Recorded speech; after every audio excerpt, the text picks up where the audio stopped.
অবস্থা সবার, আশা করি সবাই ভালো আছেন। তো অনেকদিন পর ঘুরতে বের হলাম। আসলে এয়ারপোর্ট যাইতেছি, তো একটা দিন আসলে ঘুরতে যাইতেছি না, আমার একটা বড় ভাই বিদেশের মাটিতে যাচ্ছে, তো তাকে আগ্রহ দেওয়ার জন্য যাইতেছি। ঠিক আছে, সম্পূর্ণ ভিডিওটা দেখতে থাকুন। আসলে আমরা একটার ভিতরে এয়ারপোর্ট পৌঁছাইতে হবে, তো সিনজেলাম আমার তাড়াতাড়ি চালাইতেছি, এই ভাই যাইবে। তো আমরা আসলে এখানে হঠাৎ জ্যামে আধা ঘন্টার মতন প্রায় দাঁড়িয়ে থাকা লাগছে।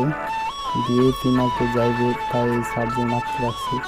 তারপর দেখলাম আবার ছাড়লো সিন্ধুটা, তো এয়ারপোর্টের উদ্দেশ্যে রওনা হলাম। তো সম্পূর্ণ ভিডিও দেখতে থাকুন।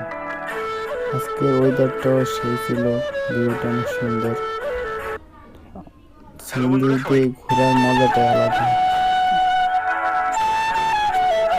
তো দেখতে থাকুন ভিডিওটা। আসলে এই রোডটাতে অনেক জ্যাম থাকে। তো ফাইনালি আমরা এয়ারপোর্টের ভিতরে ঢুকে গেলাম।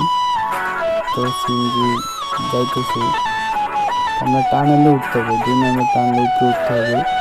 আসলে ওইখান থেকে যায় প্রবাসী মানুষ।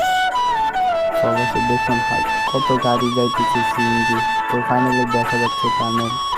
তো এখানে আসতে যদি যাইতেছে তো জ্যাম আছে।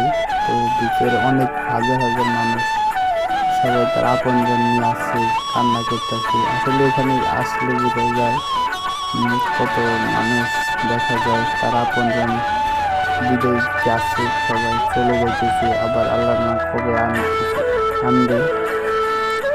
তো দেখুন আমরাও প্রায় চলে আসলাম। তো আমরা এখন নামবো, ঠিক আছে, তো নামতেছি। তো আমি বড় বড় করে নিয়ে আসছি। তো এই হলো ভিডিওটা। তো আশা করি সবাই ভালো থাকবেন, সুস্থ থাকবেন। আল্লাহ হাফিজ, বাই বাই, টাটা।